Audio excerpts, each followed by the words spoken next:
happened in the 90s. I mean, I'm not gonna waste it, but I like Eric Stoltz, Steve. I'm a. You, There's not a lot to champion. I mean, what we know, and the stuff that I love him for. I think we all love him in Pulp Fiction.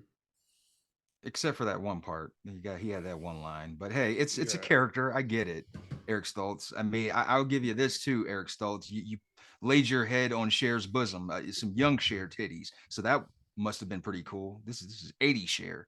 he also he almost got to be Marty McFly, and I'm not blaming him for not getting to pull that off. There was just like some shenanigans there, but he was at that Mm. level, and he's a good actor. He should have been considered for Marty McFly. Whoa, whoa, whoa! There will be no Michael J. slander. I'm just saying, like, let him have like the understudy role. He's like the second. He's the guy you ask after Michael J. Or apparently not. He got asked before, but wasn't he? That's a Jason Bateman. There's a lot of like people that look like each other. Because I was gonna say, wasn't he in Teen Wolf like a sequel? But that was definitely Jason Bateman. How does he look like Jason Bateman? It doesn't. It's just like 90s, 80s heartthrob dudes. They all mix together. It's just like white guys with like coif hair and stuff. Um, Eric Stoltz was a heartthrob. I feel like yeah, for a while. Yeah. Yeah, if he was Okay. gonna be Marty McFly, I mean, he had to be in that kind of. I wouldn't even say that like Boy Scout. He's like that guy. Goody I two mean, shoes. I was a little kid in the 80s, but I just don't remember girls being like, "Oh, that kid in the mask. Oh my god, he's that Yeah, I so." mean that's not gonna get him any puss, but I'm Unless they that have a guy. sympathetic heart. Oh my god, you were so hideous. Here's some pussy. That's a while. Like that was a big role for him, but it's like, oh, I gotta play what now? This is. I didn't know that was him until I was an adult. Honestly. Me either until I looked at IMDb. Um, No, but I like it, man. He's killing it as an adult. I feel like, and I feel like Tarantino helped him do that. He got that little part in Pulp Fiction, had a questionable line. I get it, but he was playing a scumbag drug dealer. Steve, he's dealing heroin. He's gonna say if anyone's saying a racial slur, it's a guy dealing some heroin. Okay. yeah, especially with a girl that OD'd in his parking lot. And he was also in The Fly too. You talked about Teen Wolf too. He wasn't in that, but he was in The Fly too. Okay. He actually inherited George or the Fly Machine. He got Goldblum's Fly Machine. Was he like, or was he playing Goldblum? I mean, I wasn't checking for it because Goldblum's not even in it. So like, tried to separate myself from those franchises that want to do sequels without like the main character, and Jeff Goldblum's not in it. So it's like, yeah, I don't. But I do know Eric Stoltz was in it. His character was Martin Brundle. That's Martin Brundle. I mean, this guy's career is just spanning the decades. That's almost sounded like Grundle, but I'm going back here, Steve. I'm checking the M Dubs here, and we get into the '90s with Stoltzmeister, and shit's going good, dude. He's in Mask. He gets credited for Back to the Future on IMDb, so that's there cemented. Uh, Oh, okay. Lionheart. We talked about that movie. We love that movie. He's in that. Uh, he's in a movie called Greasy Lake. Love to check that out. I don't know what it's about. Got my He's the interest peaked. narrator. Oh, And I'm trying to go up here into the '90s. And Killing Zoe, great. He's also in Frasier. Love that. Um, Pulp Fiction's in there. And then we get, then he started getting into like playing, he was in Fluke. We talked about yeah. Fluke, Steve. Jeez, Uh, yeah, man. so, Times was hard. yeah, dude, this guy, but here's what he was doing, Steve. Steadily working in Hollywood. And you know how hard that is? Give the guy some credit.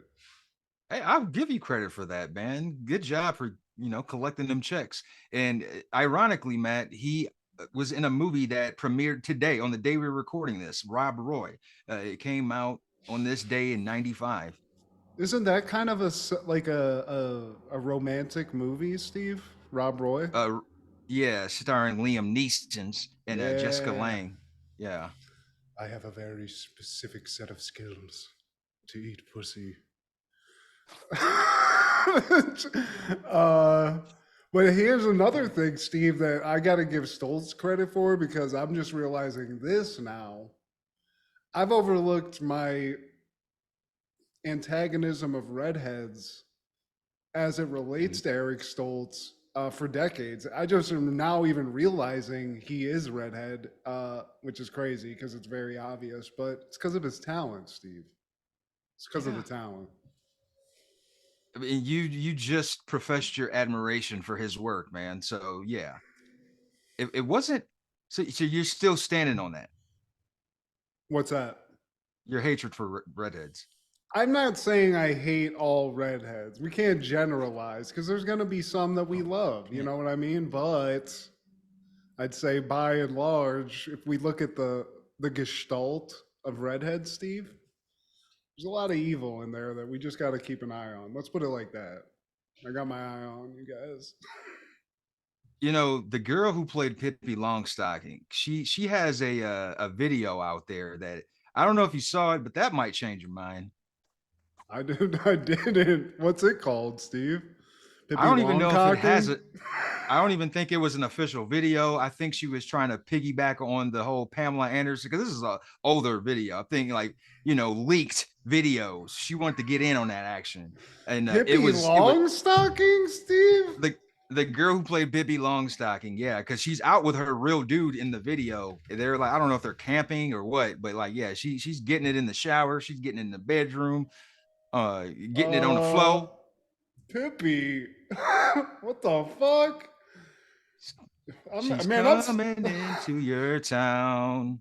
okay. Well, I'm now, and she's throwing some pussy out on video, and apparently she's throwing some racial slurs out that I'm seeing in another article. So, Pippi, what's going on here? Well, But damn, see, that's not a Steve, good. redheads. That's what I'm saying. That's horrible. Well, f you then, Pippi. Not like that you were getting effed in that video, but f you. That's crazy because I don't know if I'm looking at the right Pippi Longstockings, but I'm gonna need to be coerced into watching that one, Steve. I've watched a lot of gnarly things in my life, but a Pippi Longstockings just released Me Too video. I don't know. I'm out. Are you serious? That really happened. She did a Me Too video. Well, you said there was a leaked video. That's what I'm calling a Me Too video. Somebody leaked a video of her smacking fucking nasties with her I boyfriend. don't. That's why I did air quotes. I don't think she was. It was leaked. I think it was Oh, it was like a pro video she made and was like, "Oh, somebody stole this." exactly because Oh, they saw all the money that Pam and Tommy made off theirs. So like a couple people were trying to get in on that. Same thing with Kim and Ray J. Pippi. Well, Pippi got some. Had a little nippy out. A little bit extra something. Well, you learn something new every day, Stephen. I looked up Pippi Longstocking sex tape, and now I'm interested again. So, TBD. Thanks for the heads up. Still on the fence about those gingers though. Yeah. Well, Some people can't afford to worry about the fuel in their tank. And when it comes to consistency and quality, their demands are among the toughest in the world. That's why most major domestic and international airlines depend on Citgo. And with more than 13,000 locations across America, you can depend on Citgo too. Citgo, the sign of quality. hey, boys and girls, this is Steve G and Matt G with Happened in the 90s, a show where we talk about what happened in the 90s. So get out your stabbing westward and your West Side connection, because it's Friday. Oh, yeah. Throw your neighborhood in the air ball, boom, if you don't care. Oh, yeah. Ball, boom, if you don't care. It's so accurate, Steve. Phonetically, that's accurate. Yeah. Living outside on the edge, cause we all got them hard heads. Dude, hell yeah, Steve. Yakety yak. Don't talk back over song. Oh man. Okay. Well, we'll talk about that. I'm excited about that. They say I can't act. Well, that's a horrible Ice Cube. But today, my friend, we're talking about all things April 11th in the 90s. Yay! Starting off in 1991, Beverly Hills 90210 is airing season 1, episode 19. April is the cruelest month. And Roger, he is a star tennis player, and he's still living in the shadow of his father. Yeah. Rogers, he's this Beverly Hills Andre Agassi, Steve, and he's played by none other than the great Matthew Perry. Your boy. Chandler Bing himself. Just really smacking it, Steve. He's whacking it with that racket. And he don't use those new finagle metal rackets. He's an old school cat. Likes that wood. Oh, yeah. And he's he's conditioning himself, man. He's taking them swings, preparing himself for 10 grueling seasons of an overrated dumb sitcom. And Brendan, he pops up and he wants to do an interview with this star tennis player. It's a little journalist, Steve. He wants to work for CNN. You know, he's going to be their correspondent in Beverly Hills. And apparently, Roger's kind of hesitant to give interviews. The guy's he's everything. He's an athlete. He's a scholar. He gives back to the community. He saved a couple of ducks that had some yuck on them in a lake. He put some palm olive. That was Zach Morris, man. Well, he helped too. He came in. Oh, okay. He heard about it. He got in his Porsche and he did the good work, Steve. But Roger Azarian, I gotta say, the last name sounds suspect to me. I hear Azarian, and it's nothing against the heritage. It just sounds like an evil, boss's name. Like, Mr. Azarian wants to see you. It just sounds sinister. Snake oil salesman. Yeah. But Roger, he's a good guy, Steve. And Brendan wants to talk to him for whatever the fuck. Did you ever read the newspaper at high school? Was that a thing? I think we had something like that. You know, my school spirit died after freshman year. I didn't care about any of this shit. I was like, 3 years and counting. Come on. Okay. Yeah. Okay. I don't remember it at all, but I keep wanting to call it Bayside. Beverly Hills, Steve. Beverly Hills High. They got a nice paper. Brendan works for it. The mom of the group, Andrea, I think she's like the editor-in-chief of the shit because she's obviously the senior person on the paper. Oh, man. Miss Garteres. Yeah, you're a good trooper. But another running arc in the background, the girls are concerned about their SATs. And I remember this time, I just couldn't wait to get it over. I don't remember too much pressure being put on myself. I was anxious more than anything. Let's get this shit over with. I didn't have this, in TV shows, it showed I'm not going to be a doctor. I'm not going to be able to get into Harvard. I had lost all of those illusions of me having that kind of future anyway. So when I took I didn't even take the SATs, if I'm being honest with you, Steve. I only took the ACTs, which I think was what the Midwest thing was. So didn't care, did pretty well on it because that was my thing, is I always just was got lucky. So I did okay. It was good enough for me.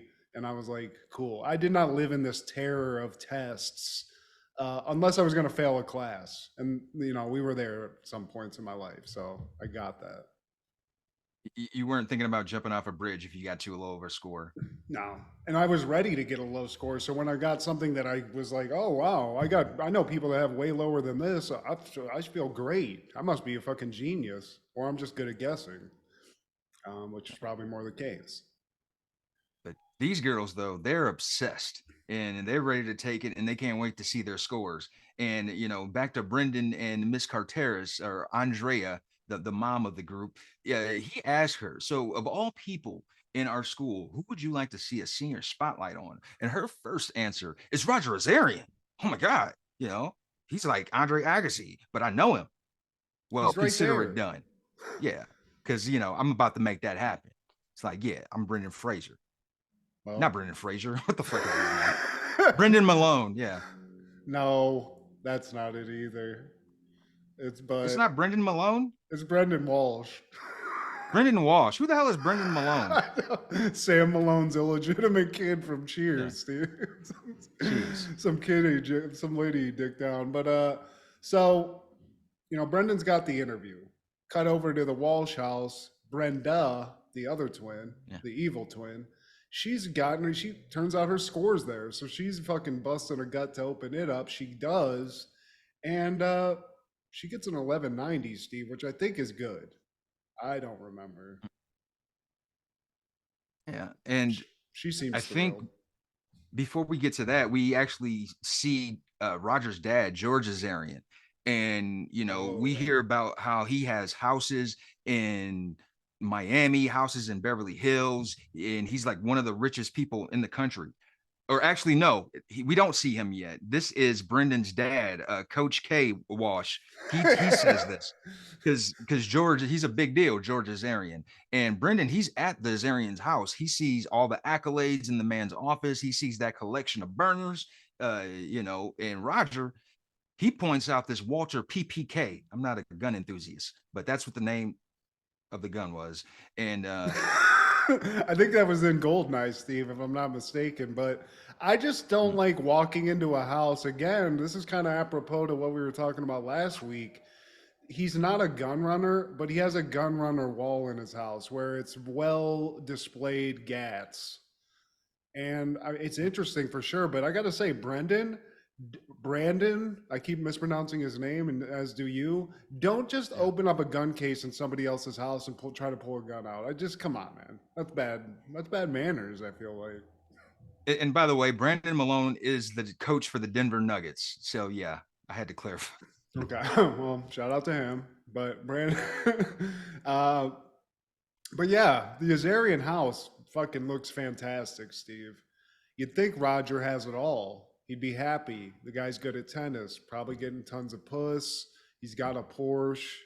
He's living in the hills, but it just doesn't seem like everything's adding up here. Roger's got a weird vibe. Yeah. And we get a little inkling of what it is, man, because Roger's dad, now he pulls up and we see George for the first time. And, he says to his son, like, hey, I mentioned your screenplay to one of my friends, and we're going to try to make some stuff happen.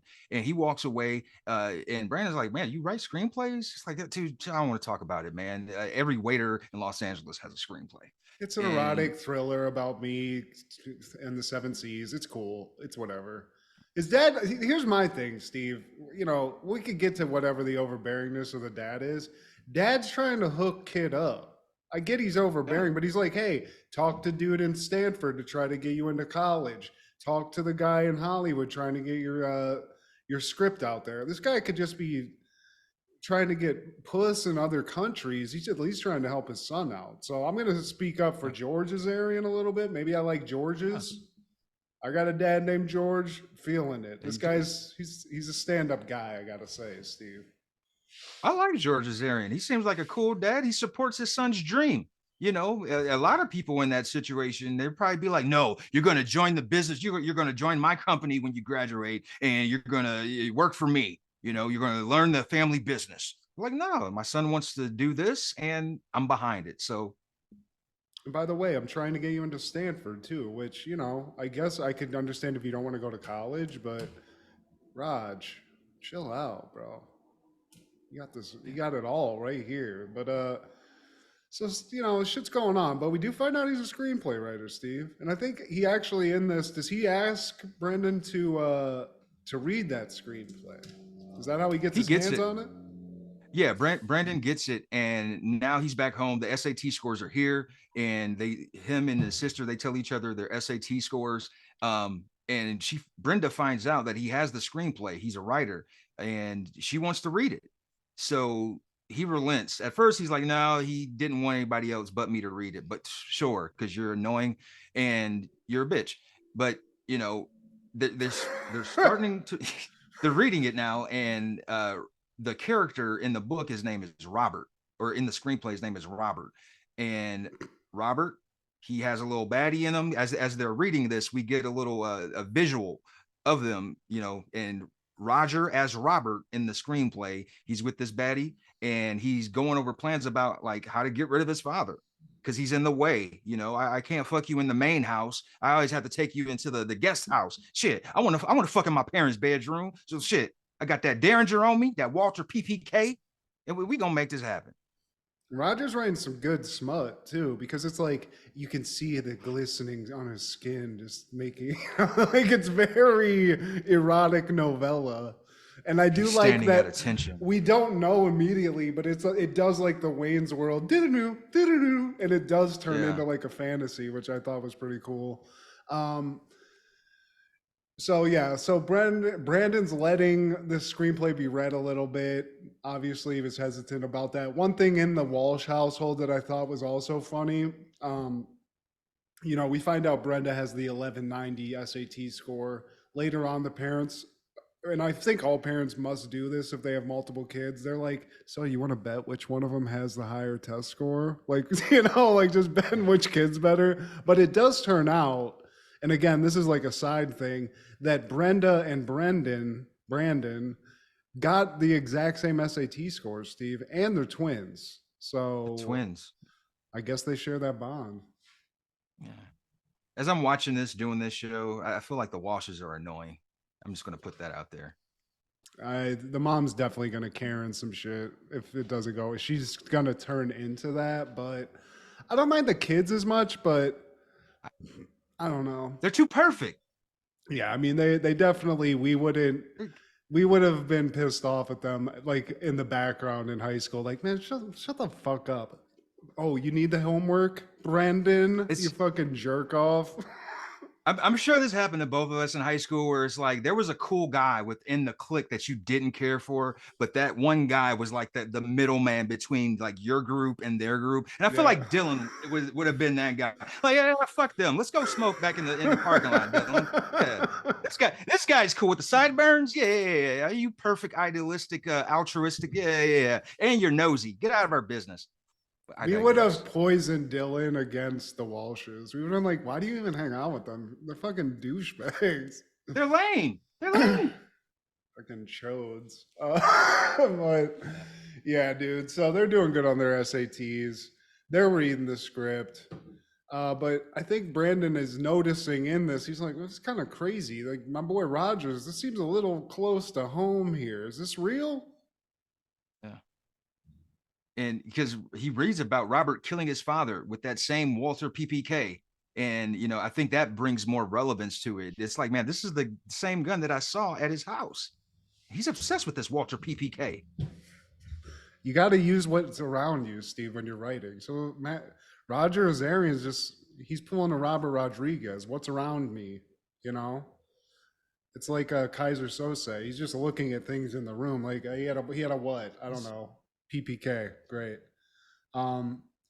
But in this scene, we also find out Kelly, forget the girl who plays Kelly, the blonde, she got a 1050, Steve. So all these hot Beverly Hills socialites, they're fucking scoring great scores. They're fine. You would assume these people are dumb as rocks and are doing like blow and shit, not doing good at school, but these kids are thriving, Steve, in Beverly Hills. And Brenda, he gets back with Andrea again, and he asks her about, I guess she has a helpline, or she is a volunteer for a helpline. How much can this chick do? Doesn't she have a kid also? Or is this, are we okay? Not yet. Not this yet. is season 1. Yeah. Okay. So Terminator timeline here, but yeah, I mean, God, can you guys just hang out and smoke a joint? Like, why do you always have to be doing some shit? Hey, bro. Season 1 in 90210 is cray in an entertaining way. Yeah. And he's like, just hypothetical. Well, what if I told you I know a guy who wrote a screenplay, and on page 37 it says I want to kill my father? Hypothetical. I'm not saying this is just something I thought of while I was, in bed whacking off. So just tell me what you think. And she's like, I wouldn't care. She basically just blows it off. She's like, it's just fucking a script. Everybody writes scripts. I wrote a script about an alien fucking me with some tentacles. So I mean, is that weird? Yeah. I think you're just like, you're too nosy, chill. Like, go to the max. There's Which some is cool weird people. though, because he is a journalist. So she's enticing him to do that, but she's like, I mean, he's talking some bullshit, whatever. Don't worry about fantasy. it. It makes this in my head, she's a fucked up producer that's like, if he blows his brains out, we're fucking this is the story of the year, dude. We cut and I think he's calling. I don't know if that happens in school, but we cut the school. And now Kelly's got her scores. Now she doesn't have to worry about those. Now she's planning on where she's going to go to college, on how hot of a guy that is at the college, which it's about as good as the way I decided how to go to my college, but it just doesn't, it's not going to say up for success, Kelly, Yeah. And maybe it's different for girls, but we find out that Donna, she hasn't shown her scores yet. And they're in the classroom now. And I don't know if this is a retaking of the test, but they're taking a test of some sort. And Donna just like runs out of the classroom. And everybody's just like, what's going on with old girl? She just has to like think of a lie. She's like sitting there panicking, and then she's like, oh, I gotta go, my contact.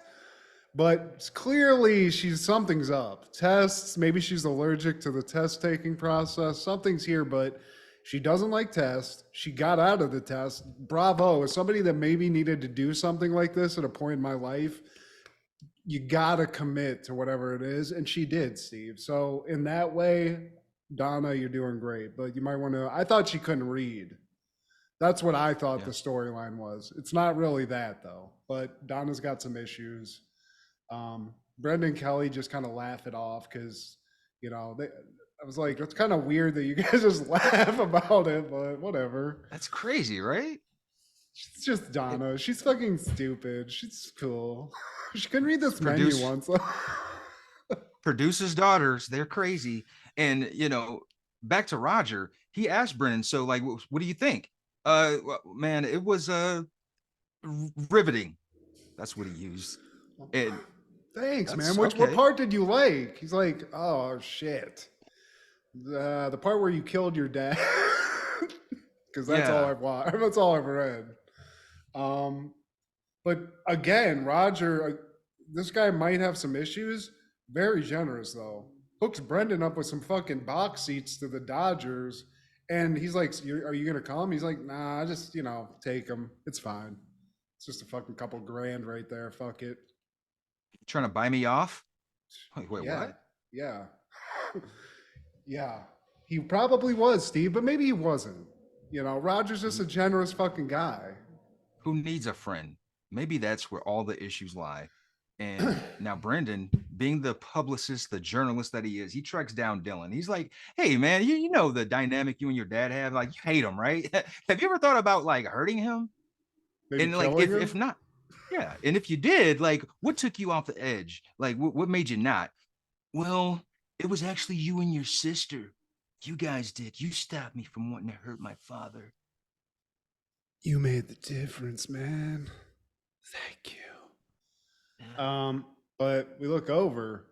That's touching. Dylan, God bless. Leave it up to Luke to say the real shit. Motherfucker. Yeah, I'm going to do that too. For you, Luke. Exactly. OH. Have a little sip. But we look over.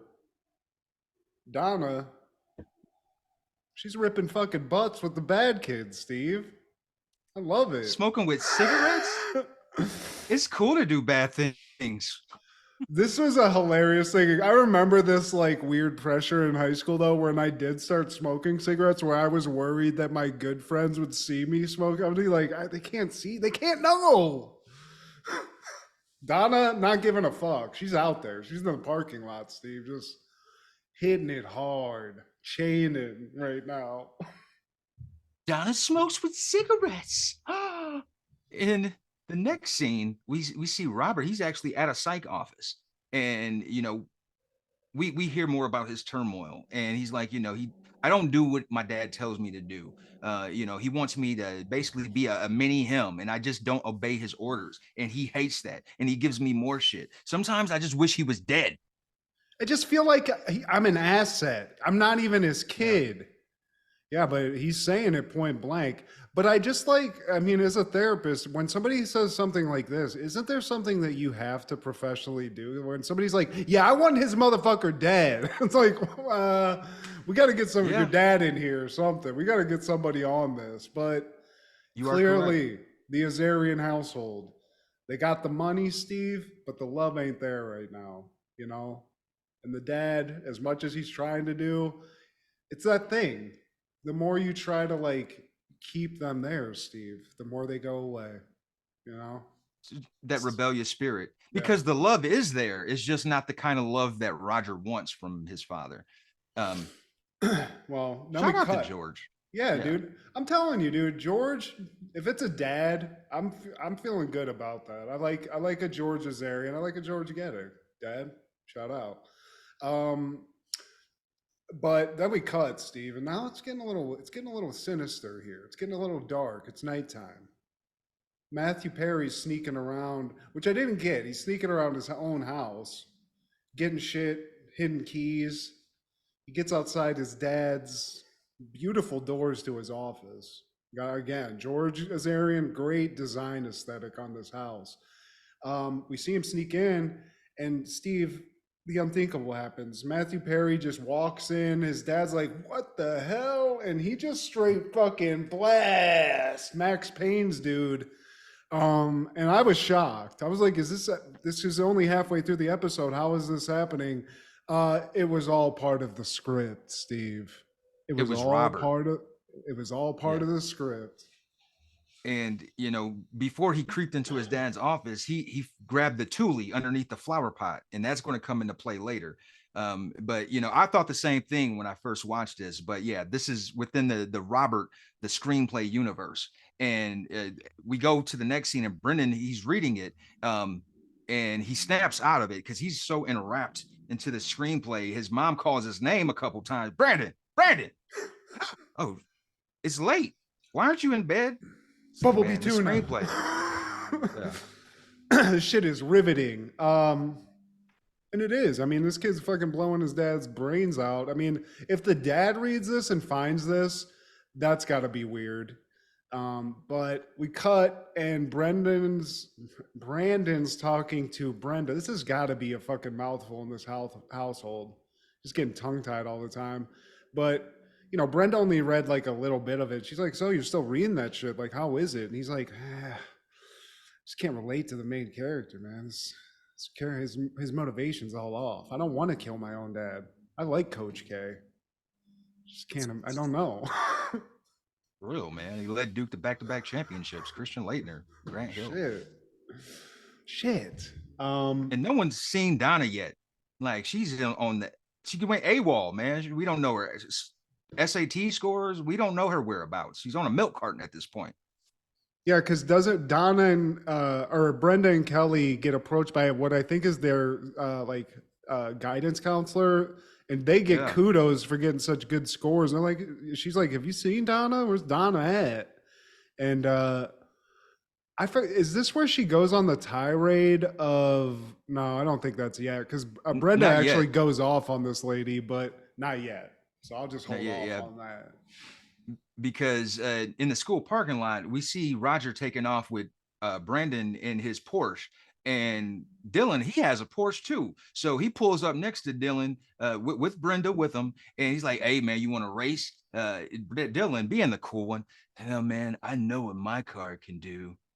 And Roger just fishtails the fuck out of the school parking lot. And I like Dylan has to fucking just, as he's peeling off, be like, "Man, what's that guy trying to prove?" Fucking dude, Dylan, you're fucking cool as shit, dude. The epitome of cool, man. He's up there with the Fonz and Stone Cold. Hell and now we're at Fred Siegel. I don't know if that is still a store, but Brenda's there doing some window shopping for her boyfriend, I guess. And she runs into Donna. And she's like, "Donna, what the fuck you been?" And she just gives her hi. Hey, hey, girl. Yeah. This looks. Brenda's not having that. So she basically like they go into I guess a dressing room. She's like, "What the fuck is going on with you? You're smoking wet cigarettes. You're doing bad stuff. What's going on here?" And she's like, Donna's like, "I got my SAT scores. Um, cool, you guys got over 1,000. I got 620. So I got rejection letters from Subway U yesterday, and I'm hating this. My life's in shambles. I don't know what I'm gonna do. I'm an idiot." That she just keeps saying that. It's like, damn, dude. But we now know what's up with Donna. And Brenda's got you better watch out. Don't say nothing about Donna. Brenda's a fierce friend, and I do like that also. Very loyal. She'll stand up to some motherfuckers, so I do like that. Like a Saint Bernard. And back at the Azarians, George, he has a letter for his son from Stanford, and he opens it, and we hear, "Damn." I like he's also like, it's a little light. It's and also just so you like to set the stage, Brandon's here too. So he's there with Roger, fresh from peeling out from the high school. Dad's in here, and now son and dad get in the mix. And I've been in this as the guy getting in an argument in front of a friend, and as a friend watching people get in an argument with like their parents. It's awful. It's awful. You don't want that. And Brandon's like, "Hey guys, I gotta go. I'm gonna go get my shit and walk." It's very Homer Simpson in that one meme when he got backs into the bushes. Every time, because I've been a witness to that too. Like, oh yeah. Well, and I've lived in LA, so I mean, this guy lives in the hills. Clearly, I don't know where Brendan lives, but he's like, you know what? I'm just gonna get my shit and walk. That walk could be an hour. It could be over multiple interstates. I don't know where he's going in geography, but it was that bad. Where he's like, you know what, dude? I'm gonna I'll figure it out. I might get hit on the 405, but hey, I'll take that chance because it doesn't match with like witnessing my friend getting chewed out by his dad. But Roger did not get into Stanford. His dad did all that work, and he's like, "Hey man, that was for you, dude." Because now they're getting into it. And he's like, "Well, I do all this shit for you. What the fuck?" And I honestly, George, I'm here for you. I'm right there with you because I'm like, dude, fuck, dude. Play your tennis, but your dad's trying his best. And as Brendan's leaving, he goes into the car. I guess he might have left his book bag or something in there. And he sees that Walter, PPK, and he's even more concerned. And, he calls Andrea's helpline this time. And he's just like, "No one believes me. I even called the police." And Andrea's like, "What, you called the police?" Like, yeah. Well, how do you know you're right? Well, shit, what if I'm not? Motherfucker, he had a gun in his car. Like, that's right. I mean, that's not legal, Andrea. Yeah, like, what if I am right? Yeah, Andrea's kind of not. If you work for a suicide hotline, bitch, because it seems like you're kind of heartless. You're like, it's probably gonna blow over. Just fucking go to sleep, y'all. I don't know. I got a baby on the way. I ain't got time for this shit. I got shit to do. But we cut to the Walshes, and Brandon now, he's got to talk to somebody else. So Coach K's in the mix. Who are you going to get better advice from? His dad, Coach K. And he shows him the script, and he's like, "Dude, Roger is fucked up. I'm telling you, guy's got a gun. Guy's got a wall of guns in his house. And the script, seems like his dad might be in a little bit of some shit here." And his dad's like, "Well, this is a script, dude. Maybe you should just go talk to the kid. Maybe he needs a friend." And God damn it, Coach K, you might have a point here. Yeah. I mean, the man that can coach JJ Redick to, breaking records. Hey, man, that's a good person to take advice from. Now, he got the job for a reason, Steve. He got the job for a reason. For sure. And now he's at Azarian's house. And just for S&G, he looks under the flower pot. And it's not a gun. It's a key. It's a spare key. And I don't know. Call me crazy. Call me stupid. Call me collect on Sundays. But damn it, he just goes into the house. And I could have swore this was trespassing. I mean, it's clearly that, if nothing. I mean, breaking and entering possibly. But I think where he covers himself legally is he says like, "Roger." You know, like he pulls the Martin and Bad Boys, like, does anybody have some sugar? Fucking, you gotta say something. If he's just walking around silently, then it's breaking and entering. At least here he's established, like, hey man, I was just doing a wellness check. I wasn't trying to take one of the millions of things here I could take that's probably worth a shit ton of money. These Azarians got it all, Steve.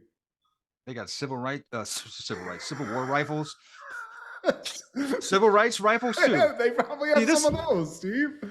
See, this is the gun Malcolm X held out that window. See, I don't know why I have it, but because I got money like that. I'm that rich. And I do like, because, you know, now Brandon's basically living that vision that he saw when he was reading the script. He's approaching these doors that must have been clearly described in the script because they're exactly as it is in real life. And he's expecting a bloodbath, Steve. He's expecting brains on the wall, you know, George on the ground, just straight up fucking dead. And he opens the door and thankfully there's nothing there, Steve. It's just empty. So shit. Maybe they went on vacation. I don't know. And now back to school. Brenda, she's talking to the SAT lady or admissions counselor or whoever, and she's basically chewing her out. Like, don't try to lessen my friend and try to make her seem like she's not important, like she doesn't matter, and blah, blah, blah, blah. She has this whole spiel, and she's just like, ma'am, I plan on talking to her about her future. What? Oh, okay, great. Cool. Thanks. Bye. I appreciate that. Sorry I called you all that stuff. That was pretty over the line. Brandon's looking for Roger. He's nowhere to be found. He's out of school. I like how easy it is just to get out of Beverly Hills fucking high school. You just don't show up. This ain't a fucking part-time job you don't like. It's just like, you know what? Fuck it. I'm gonna fucking just not go to school today. Fuck, I'm stressed out. And not only that, Matt, I like how it's easy to leave school. He just walks into Dylan's class. He's like, hey, Dylan, give me the keys, man. This is urgent. He takes the keys and he just bounces. Peace, brother. Yeah, Dylan's just fucking cool as shit. He doesn't give a fuck, man. If I give you my keys, we're gonna have to have a conversation. There's got to be more than just like say less, bro. Haim, here you go, man. Dylan, dude, solid guy. I love it. But then we cut to Donna's meeting with the school guidance counselor, and this guidance counselor, Steve, another adult in a show doing their job well, because she's like, look, all these things that you're saying, like, you're not dumb. You might have a learning disability, which Donna's ignorant. She's young. She's like, oh, great. I'm disabled now. She's like, it's not, all we got to do is help you. Like, you can figure this out. So there's hope for Donna. She's not donkey brained like she thought. She could possibly get, a little bit more out of her brain just by getting some help from, I guess, the school, where they'll read you the questions. There's no time limit. There's certain things that you could do. So there you go, Donna. Turn that 610 into a 750. Then you can work at Subway and you're going to be great. Be the best sandwich artist, the best, Donna. And Brendan, he rushes to Rogers. I guess this is one of the other properties that the Azarians own, and he finds him there. He's at the bar, like slouched over, like Norm. And up, Roger, he gets in there and he sees that Roger has that same Walter PPK on him, and he's just like, "No, man, I need it." And Brandon tells him, like, "Dude, killing your father is not the answer. Dude, kill my dad, man, get the fuck out of here." Motherfucker's cool as hell. I don't want to kill his ass.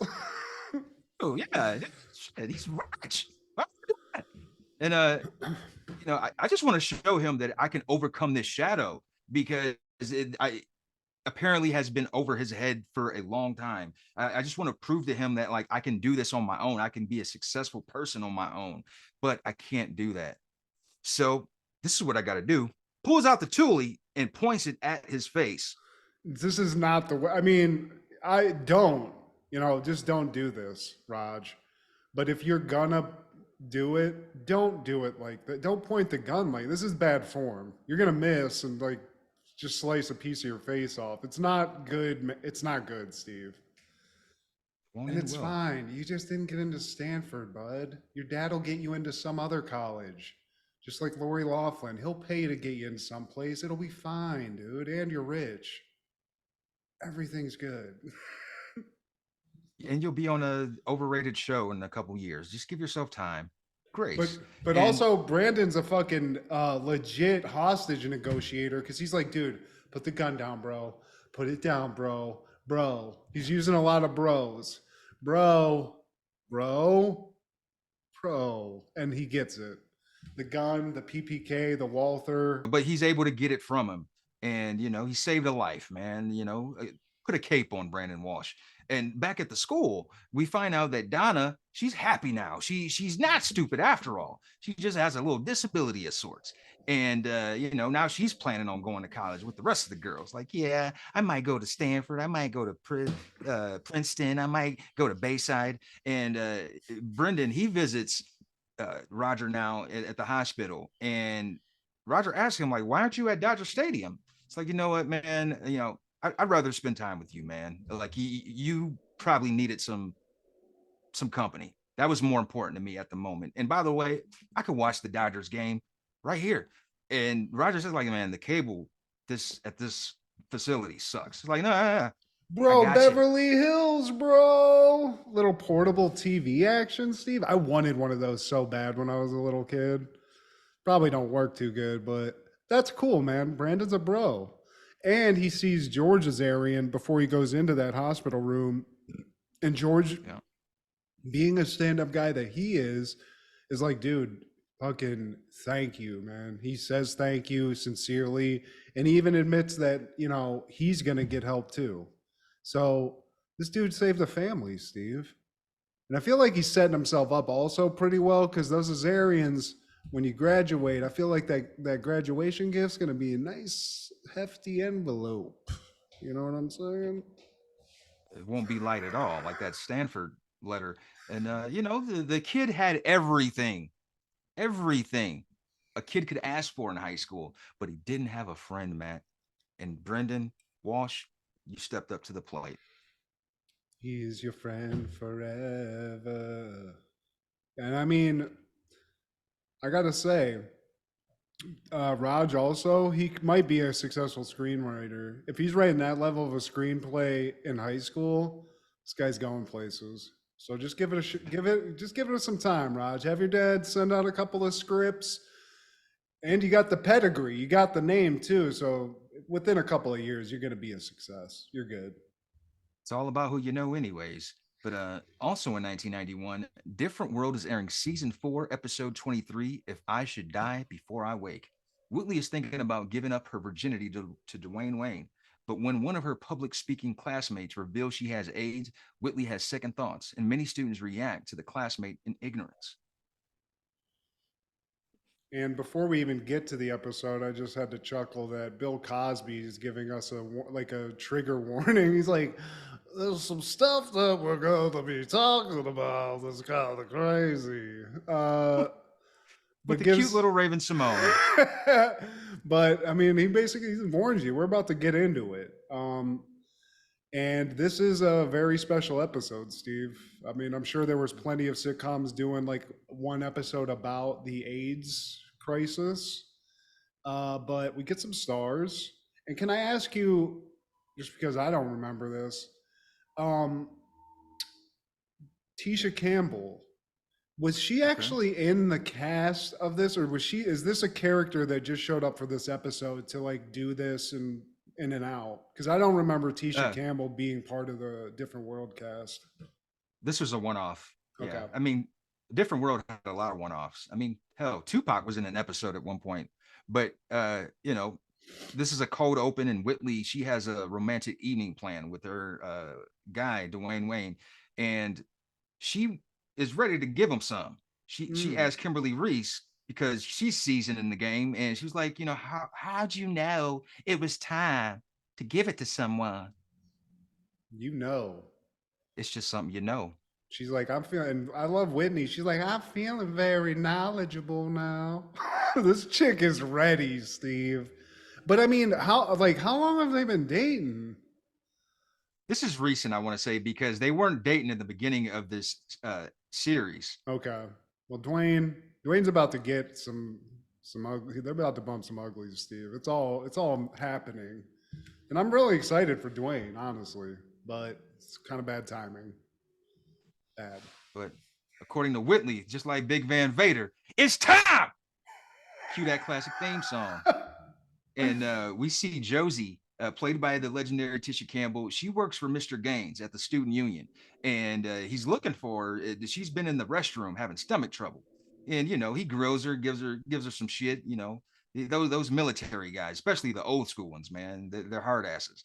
But we see Freddie, and she always has like a cause every episode, and that's why I'm so glad In Living Color did that spoof, because it's just like I know some of these people, unfortunately, and it's just like I can't I can't pay attention to all these things. Pick one, and that's Freddie.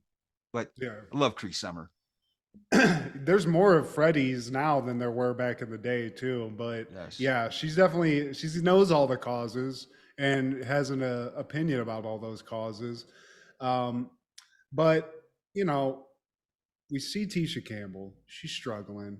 Then we see this class, and she's in this class, and Josie, her character, just giving a real low energy speech, Steve.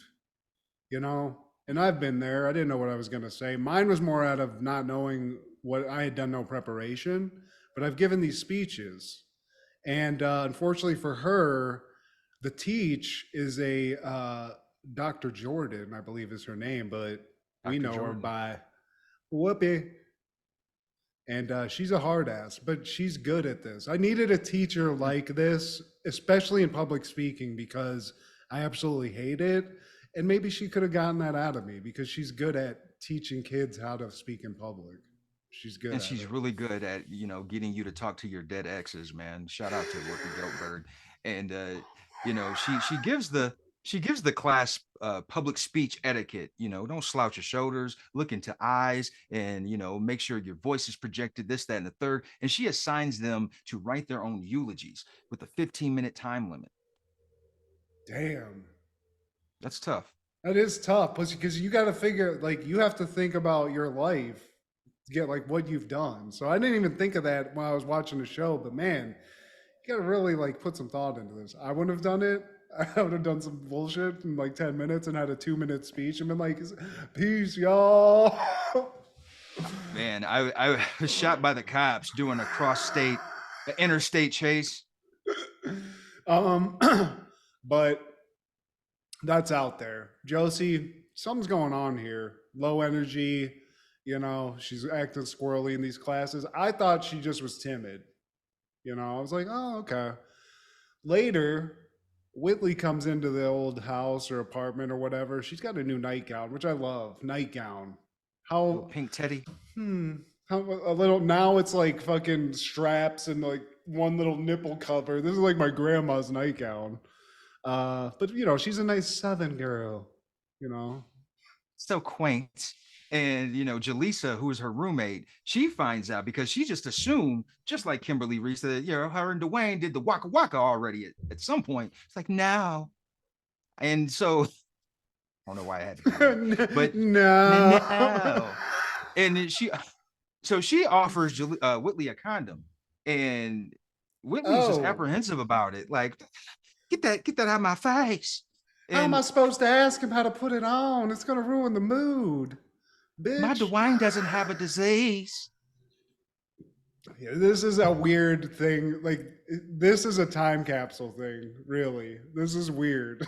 This is the ignorance of early 90s where you're like, ew, that's weird. But Jaleesa's, I like the girl that's just ready to go with the rub, too. She's got a condom on the get-go. She's like, here, She's on fire. got that Magnum box in the back. But Whitley, she's out here, like, preparing. She's ready to go to war with Dwayne Wayne, Steve, physically. Just shaved this morning and everything. Uh, It's eulogy time now.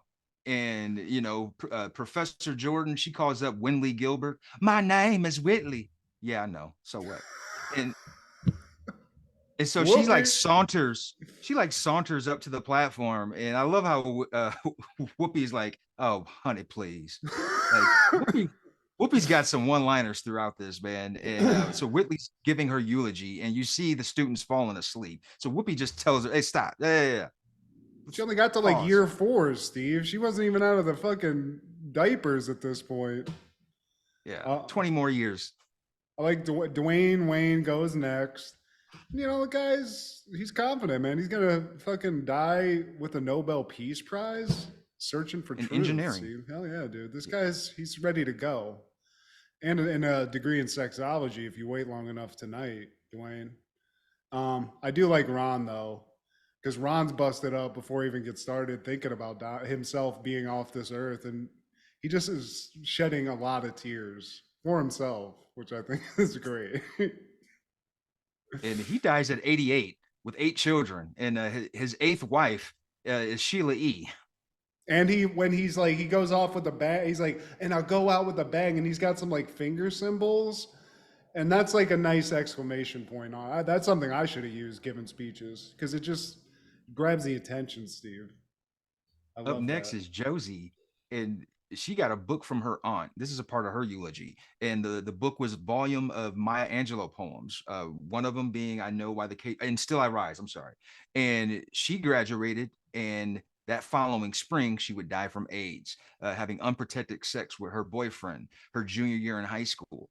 And you could see Whitley receiving this, and it resonates with her because she had plans to get it in with Dwayne that night. Because also Josie's like explaining the night like it was a perfect night too. It wasn't like this at the time. She was like, the stars were out. It was the guy that I wanted to be with, this and that. But at the end of the day, she got HIV. So everybody takes this in. She's like putting her heart out. And also Whoopi's like sort of, because she's timid at the beginning, she's like giving her, like coaxing her into giving a speech and like, like stop shrugging, stop mumbling. And she finally gets all this out. And like the class is just like silent, Yeah. Not sleeping this time, but just in awe of what they just heard. Yeah. And like, do they stay in the class? Because I do remember like Whitley saying something that was like a thing that people said back then, which is like, AIDS isn't a female disease. Like was that in the class? Yeah, because this is right after she reads her eulogy, and it basically becomes a Q&A because Terrence, one of the younger students, he asked like what's it like? And she says that, some days it's fine, some days it's not. I take a lot of medicine. And Whitley, she interjects and says, this isn't a woman's disease. They use drugs and do perverted things. Yeah. She's like the voice of the 90s right here. She's an ignorant ass bitch. And another chick like is like, oh, she lives right down the hall from me. I got to change my fucking dorm room, So like all that's coming out now that this chick has said that everybody knows the truth, which is fucking bullshit.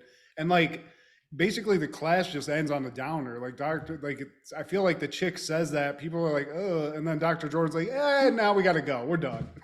You kind of have to. Like, you don't continue class after that mic drop of a moment right there, man. And matter of fact, Josie, you might want to switch schools because people talk, especially at this age, and you're always going to be known as the girl with the scarlet letter. Yeah, dude. I mean, and that's really back then, because that shit was like, the more of the reaction was like, ugh, like, I don't want that bitch near me, whoever it was. I mean, even Magic Johnson and shit, like, nobody wanted to be around these people, but obviously that was ignorant. This is showing that. But Dr. Jordan, as everybody leaves, does like, she's like, you're fucking really brave to do that. Thank you for being so honest in class. And like gives her a hug, I think, So Whoopi's killing it, Steve. Dr. Jordan, another great teacher, I love this. Some good adults in these episodes. I like to see that. And with this knowledge of Josie having the monster, Ron and Dwayne, they're back in their dorm calculating and trying to pinpoint every honey that they slept with. We see Ron breaking out the calculator. He's got his pen and pad, and Dwayne, he's ridiculing him like, dude, you're doing the math wrong. Like, besides, this is ridiculous. And Ron asked Dwayne, so like, what's that you working on? This is a list of the girls that I've tutored. He's like, no, this ain't. This is man, this is your smash list, man. He's like, man, the shorter, and he's like, the shorter the list, the smaller the risk, Steve, which is true. Bars. But we find out, Steve, through Dwayne and Ron's discussion, that they're actually Eskimo brothers with a chick that they raw dogged. So now it's like, bro, we both need to go get a test. Might want to check that clinic, cuz. And back at the student union, so, like Terrence, the young guy, the young student, he's there, and I can't call the other character's name, but she's there too, the one that was ignorant, and none of them want to be served by Josie. Yeah. And Mr. Gaines, another stand-up adult's like, man, shut up, go up and then leave. Because they're like, oh, we don't want to get AIDS. It's like, it's gonna get on my burger and shit. He's like, that ain't even how it is. That's not how it is, guys. You guys are ignorant. You give her a hug, whatever, but you're not going to get AIDS from this girl serving you. And he basically kicks him out. So there's a couple people that kind of are informed. And I love Mr. Gaines is one of them. Because it's a guy that just looks, he's like the guy at a restaurant, but he's smarter than everybody else here at this fucking college. So. And like Josie, she just breaks down and she runs out of there. And Mr. Gaines chases her. He's like, look, why didn't you just tell me in the first place? Like, why did I have to find out through another avenue? And she was afraid that he'd fire her. He says, like, what kind of man do you think I am? I'm not like evil Hitler. Why do you think I put condom dispensaries in the student union? Like, okay, Mr. Gaines. Yeah. Protect the babies. He's like, I'm not mad at you at all. Like, I'm sad that you're going through this. I'm mad you just didn't tell me. Like you said, he's like, I just wish that I would have found out from you and not a bunch of assholes that are just out here fucking yelling at you. So, dude, Mr. Gaines, dude. A lot of great adults in a different world. I like this. Lou Gaines, man. Shout out to him. And RIP. And then back to Whitley's romantic evening she had planned. Now she has second thoughts. She's cautious now. And Dwayne Wayne had no prior knowledge of any of this. He didn't even know that she had plans of giving him some punani. Because he's caught off guard, like, oh, tonight was going to be, oh. Damn. It's like, what? She brings out a souffle. So first of all, Steve, she's trying to feed him well, but the souffle deflates. And it's kind of like the night because they just had all this AIDS shit. So like you said, I do like Dwayne though, like, understanding gentleman. They go to bed, he's like spooning with her and stuff, but he's like like it's not that big of a deal. He's just still like he can't believe it. And I feel like I've been not in this situation, but it's not his fault. I love that in his mind, he had no idea that any of this was going on. I just love the distance. Yeah. It's like 5 seconds of like, oh no. But Whitley, they're going to smang Steve. Whitley's going to give it up some point. Someday. Sunday? No, someday. Yeah, dude. He's like, shit. Just a tip. Just get the tip in. Can I? Man, wild episodes for 91. This is the beginning of the decade, man. This is a way to kick in parental murder 90s. And AIDS, Steve. Shit. I don't know what was in the script writing, the writers' rooms of these shows, but they were going for it. Maybe this is spring sweeps. Like, isn't that when they go for the gusto around this time? I also just have to give a shout out to 90s shows in general, because shout out to 90s shows for having usually now it's like season 8 and it only goes to like 10 episodes. There's like 20 episodes in some of these seasons. So that's amazing. Yeah. I love that. They don't do it like they used to, man. In 1994, April 11th, 704 Hauser debuts on CBS.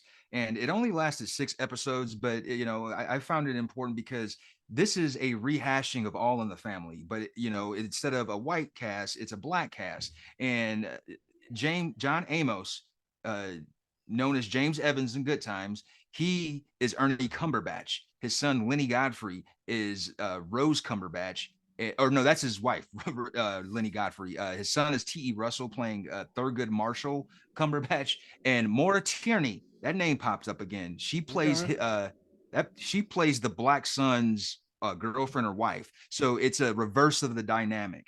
Where Archie was this like old school, ignorant, like racist kind of guy. A black family, decades later, they buy that house and they use it in the background in the intro to show you, like, hey, remember this house? Well, now blacks live there. 704 Hauser. Damn, I didn't even know about this, but the cast sounds pretty fucking dope. 6 episodes. You didn't have enough time to know about it. Maura Tierney, though, proof positive that she was getting paid in the 90s, Steve. She was landing roles. Including this. Spring was very nice to Miss Tierney. Yeah, dude. God damn. So she was in Liar Liar. She was in News Radio. She was in this. And I know there's more there, but that just in of itself is fucking proof. I gotta say also, the son looks exactly like my buddy Sean. Even with this big ass gigundous head. You check that ancestry.com.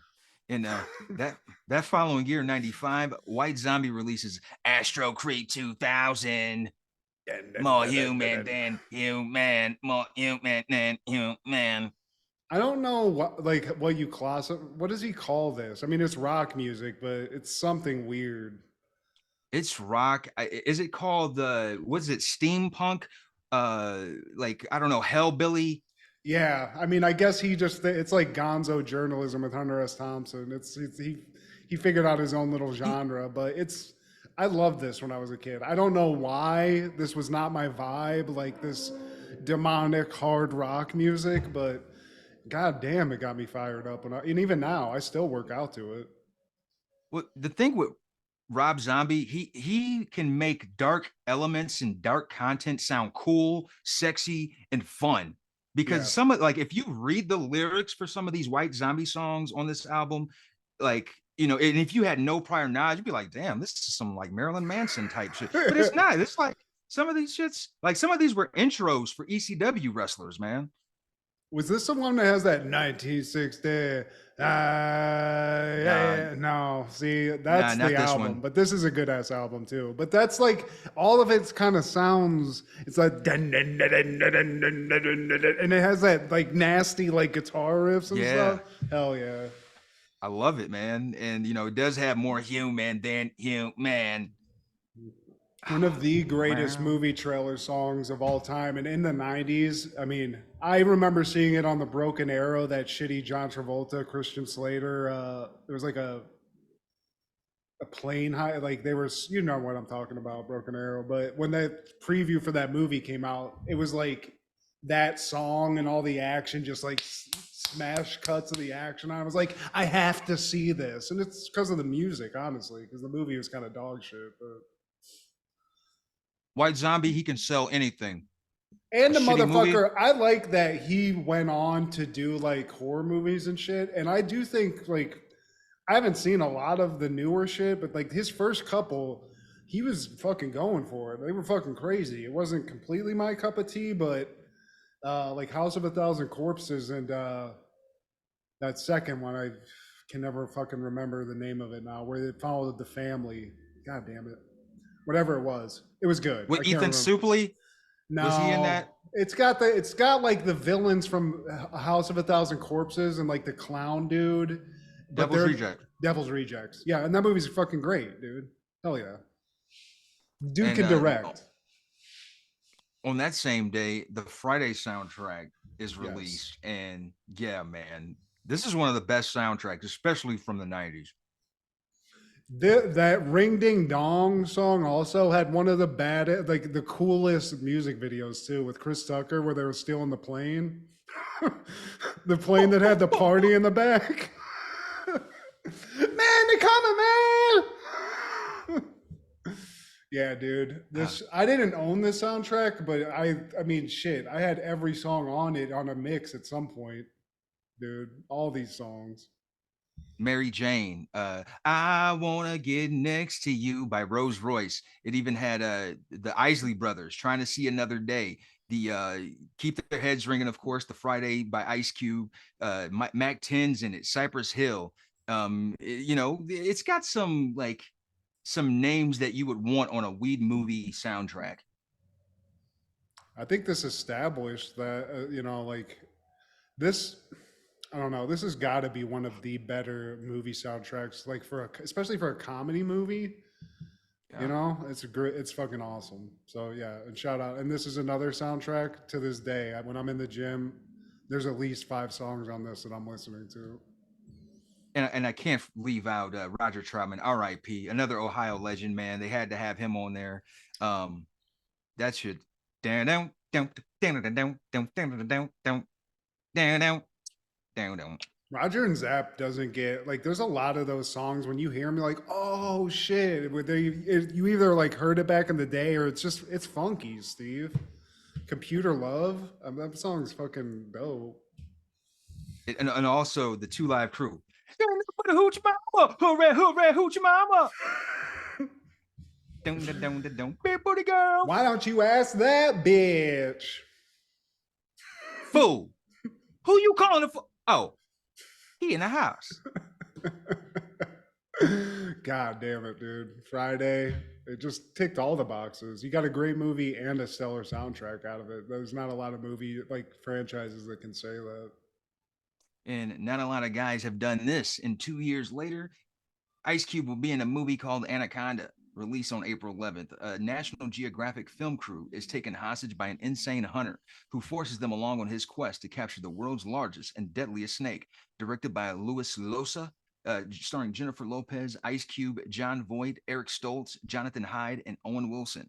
Forgot he was in it. Yeah, damn. And that was the shit. That was the hook almost. He was one of the more famous people in it at that point, wasn't he? Owen Wilson? This is before the who's the guy, the director from Austin. This is before those collaborations. So yeah, that's true. I think that director, that's what made him like more known. And Owen Wilson, he was the guy that was the hornball with his girlfriend. I think I got him mistaken with the Eric Stoltz, the Stoltzster. Yeah, I mean, I like this. I mean, I haven't seen Anaconda in forever, but I remember this being like a great like creature feature movie, you know, kind of Jaws-ish, but with a gigantic fucking snake. It gets a little wacky at the end when they start showing the snake a lot, but there's some good shit in it. I like it. They didn't say it was no snakes this big down here. I do remember John Voight getting consumed by the snake and then vomited out of the snake and winking. And I remember that being kind of cheesy. But you know, man, how are you gonna hate this? It's got fucking Stoltz and Owen Wilson, which we completely forgot about, and fucking the Don Mega and J-Lo with that ass. And you get John Voight just acting. I feel like he has some kind of weird accent in his too. Like maybe like a Cajun thing. I don't think he was acting. Doesn't he talk like that? Maybe he does, but yeah, dude. I mean, is this Citizen Kane? Absolutely not. But I do like that they tried to do some practical effects with some kind of like gigantic snake head. It doesn't always look great, but hey, it's 97, baby. They try. Yeah, look at that. It looks like one of those giant fireworks. Remember the little snake that you put on the sidewalk, and it just, I also like that the snake makes a noise too. Like snakes don't really make like a it's very over the top, but you know what, dude?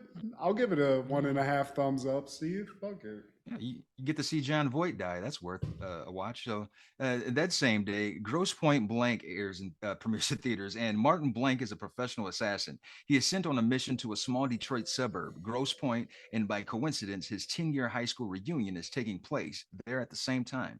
Directed by George Armitage, starring John Cusack, Joan Cusack, Minnie Driver, Alan Arkin, and Dan Aykroyd. Yeah. I don't really have much to say. Like I said, Steve, I don't like this movie for not the fact because of the movie. The movie's okay. There's some good action. There's some weird action because at one point I feel like he gets in a shootout with Dan Aykroyd, like in a house, and they tear the house up. And so seeing like some people that you don't necessarily think of as killers in a movie, I like that. But I find this movie kind of boring. And I don't know. John Cusack, hit or miss for me. There's some good stuff. I like the Cuse in a lot of things. But sometimes you're going to watch one of these movies and it just doesn't deliver. And also, I got some bad taste in my mouth because of film school. So, but I'm not going to go into it. It doesn't matter. Not necessarily pro Cusack, but you're not anti Cusack. Are you just on the fence about him, or what? I just think if you look at the catalog, I think he gets a lot of love for when he was a little kid, like young and doing those like 80s movies. And then you get into like the 90s and whatever he's doing now. And it's just not, I'd need to look at it again. So I'm not completely talking out of my ass, but I could think of a couple stinkers. And this is right. It's just close. You know, it's just boring. I don't know how else to say it. But John, I'm not. I love you and your sister, your family, your Hollywood gold. You just, you got to break a couple eggs every once in a while, Sister kind of creeps me out too. But also on that same day, Keys to Tulsa premieres in theaters. Richter Boudreau, the son of a local celebrity, Cynthia, is not very successful and works as a film critic for a local newspaper. In a short time, he loses his job and his heritage, and one of his friends starts to blackmail him. His only hope is that others around him are even bigger dummies. Directed by Leslie Grief, starring your boy, Eric Stoltz, Cameron Diaz, Randy Graff, Mary Tyler Moore, R.I.P., James Coburn, Deborah Kara Unger, Michael Rooker, Peter Strauss, and James Spader, also your boy. I was going to say, dude, James, is this an erotic thriller, Steve? Didn't have time to peep it. But, with James Spader in the mix, let's gussy it up. There's going to be some nudity, at least. Yeah, I've never seen Keys to Tulsa. I'm just trying to get a quick overview and see if maybe I can find out if there's any nudity, because I'm sure if there is, James Spader requested it be included in the script. But I don't know, Steve. This might have to be in our like ancillary Eric Stoltz watchathon. We need to check this out because it's got Rooker in it, and I feel like Michael Rooker's like, if you see him in it, you got to give it a shot. That's the mall cop from Mallrats, right? Yeah. Yep. You got to, dude. He's gonna give you something. It's Michael Rooker, dude. Man, will you feel that handshake like Burt Reynolds and shit? Yeah. That will never not be funny. But again, proof positive, dude. Here's Eric Stoltz getting more work in the 90s. He The pulled it Stolster off. brother. And that following year, 99, WCW is airing Spring Stampede 99. And, I went into this wanting to shit on it. And it's actually not a bad pay-per-view, considering the end is not too far around for this corporation. It's actually considered like the last good pay-per-view of WCW. It was decent, man. He's a big Papa Pump right there. I mean, was he in the main event? He was not the main event. He was in a TV title match against Booker T, and that match was decent. But I've come to the realization as Booker T, he comes into the match as the champion, and he's got it hoisted around his waist as champs do. And Booker T's a badass, we know, but I felt like wearing that belt took away his quality, and by that I mean, man, WCW belts just always look Temu Wish.com to me compared to like, WWF. It's like, if you want a real belt, work for Vince. Even their big gold belt. And, I might get flambés for this. It's not the Golden Eagle belt. Yeah. I mean, if you just go championship, world championship or world championship belt, there's no contest. I don't even remember what the TV title and shit looked like, but you know Vince, dude. WCW wouldn't even pull out Windex to shine the shit up. It just came out as like dull look. It's like, is that a bronze? Look, Is that what is that? your belt needs some Vaseline. That shit ashy. And like there was some decent matches, man. Like Bam Bam Bigelow, he had a match against Sandman, who's at this point his name is Hack, Hak, and you know they're pulling out all the ECW stuff because there's that influence now. They're both former ECW wrestlers, and you know I don't remember any blood being had, but another good match was Rey Mysterio against Billy Kidman, and Kidman was like always like one of my favorite of the light like cruiserweight guys. I just don't think he got a fair push, and because of him being so like short. But I forget Rey Mysterio had already taken off his mask at some point. I thought he was masked the whole time he was with WCW, but he's rocking the camouflage because I think this was when Master P was in the mix or around that time, and you know he had his No Limit Soldiers. I don't know if Rey Mysterio was a part of that, but I don't like Rey without the mask. That's a part of your whole mystique, man. And Yeah, I'm with you on that. I did like when like when he lost it initially, when Jericho took it as one of his trophies. I yeah, gotta support that, but you gotta throw that. I mean, he's still wrestling, and I'm pretty sure it's back on, Steve. So it was short lived. man. And then Chris Benoit and Dean Malenko, they had a match against Raven and Saturn. And again, Saturn and his choice of wardrobe, but that's beside the point. Dude, two times Chris Benoit did a diving headbutt, and the second time he dropped directly onto a chair. And I feel like Jesus. I don't want to make excuses for a man who killed his family, but CTE is real. The man did it twice. And the second time on that chair, he busted wide open. Um, Conan, I can't leave this out. He had a match against Disco Inferno. Apparently, Conan, he made a rap video, and then so Disco Inferno, he made a rebuttal. He made a diss track against Conan. Oh no, he dude. don't worry, they both suck. Oh. But yeah, Adelaide, I don't know what the fuck he was talking about. But when Conan comes out, he was like, you know what, Disco Inferno, you're a straight up strawberry. And I like how he's like, what the hell is that? He's like, he was so man.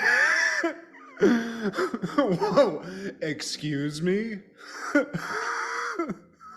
Yeah, Keenan is perfect for that on the commentary. You a straight up strawberry disco and from what the hell is that? Just very like. I mean, can I ask what that means though? Because I don't know. Fuck, dude. Somebody has to speak. Because me as a black guy, I don't know. And you know, Goldberg has a match against Kevin Nash. He wins, and I was like looking forward to him doing the jackknife. You know, because he's done it to Giant. And Kevin Nash, I was like, man, I want to see him like hoist this 7 foot. And he did it, but he didn't hold him. It's like like, I guess he was just too lanky to keep him up in there like that. But the main event was Diamond Dallas Page, Hulk Hogan, Ric Flair, and Sting in a 4 corners match. It's another one of them dumb gimmick matches. And DDP wins, but Macho Man was the referee. And I forget about Gorgeous George because Randy is already a legend. But when he comes out with Gorgeous George, she beats Miss Elizabeth. I love Miss Elizabeth, and you know how I love Sherry.